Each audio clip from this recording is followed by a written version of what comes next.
অতিথি আপ্যায়নে এরকম একটা মজার নাস্তা থাকলে আর কি লাগে বলেন? শুরু করতেছি আজকের রেসিপি। আশা করি ভালো লাগবে আপনাদের। এতটা মজার আর এতটা লোভনীয় একটা নাস্তা খেলেই বারবার ইচ্ছে করবে আবারও খেতে। আশা করি পুরো ভিডিওটা সাথেই থাকবেন।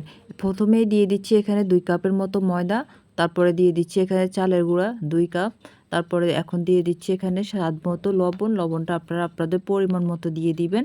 এখন এখানে দিয়ে দিচ্ছি ২ টেবিল চামচ চিনি।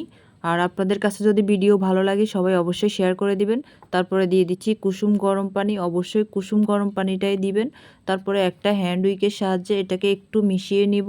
তারপরে এটাকে ভালো করে আপনারা হ্যান্ড উইক দিয়ে বা কাঁটা চামচ দিয়ে ভালো করে এটাকে মিশিয়ে নেবেন, ডোটা যেন খুব সফটলি মিশে যায়। এই ডোটাকে আপনারা ৫ মিনিটের মতো একটু ভালো করে সময় নিয়ে মিশিয়ে নেবেন, তাহলে দেখবেন পিঠাগুলো অনেক সফট হবে। তারপরে এটাকে আমি ১০ মিনিটের জন্য এটাকে রেস্টে রেখে দিব ঢাকনা দিয়ে। তারপরে এখন এটা আরেকটা বাটির মধ্যে নিয়ে নিচ্ছি এখানে সাবুদানা, আর সাবুদানা দিয়ে দিচ্ছি 1/2 কাপ।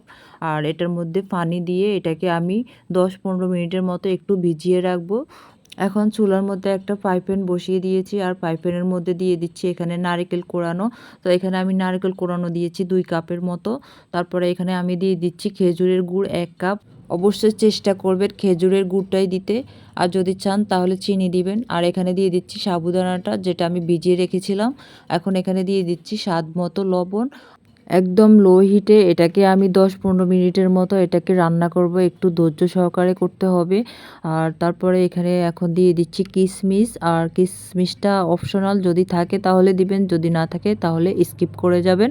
এই পুরটাকে আপনারা অবশ্যই অনবরত নাড়তে থাকবেন, না হলে কিন্তু নিচ থেকে লেগে যেতে পারে। আর দেখছেন খেজুরের গুড় দেওয়াতে এটার কালার অনেক বেশি সুন্দর আসছে। আপনারাও চেষ্টা করবেন খেজুরের গুড়টাই দিতে। এখন সেম ফ্রাই প্যানে আমি একটু তেল ব্রাশ করে আমি এটার মধ্যে যে ডোটা করে রেখেছিলাম ওটা ফ্রাই প্যানের মধ্যে দিয়ে এটাকে একটু চারপাশ থেকে একটু ঘুরিয়ে গোল করে একটা রুটির মতো করে নিব।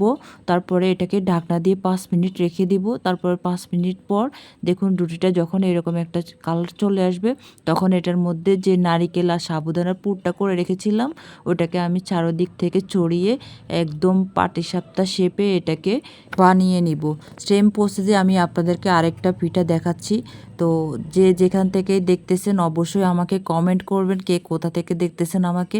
আর নতুন নতুন রেসিপি পেতে হলে সবসময় আমার ভিডিওর সাথেই থাকবেন। আমি এখানে আবারও একটা রুটি করে রুটির মধ্যে পুর দিয়ে চারপাশে ছড়িয়ে আবারও পাটিসাপটা শেপে এই পিঠাগুলো বানিয়ে নিচ্ছি। এভাবে আমি সবগুলো পিঠা বানিয়ে নিব।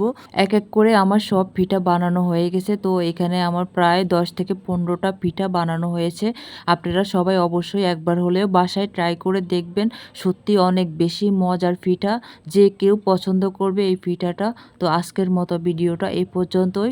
সবাই ভালো থাকবেন, সুস্থ থাকবেন। পরবর্তী ভিডিও দেখার জন্য সবাইকে আমন্ত্রণ জানাচ্ছি।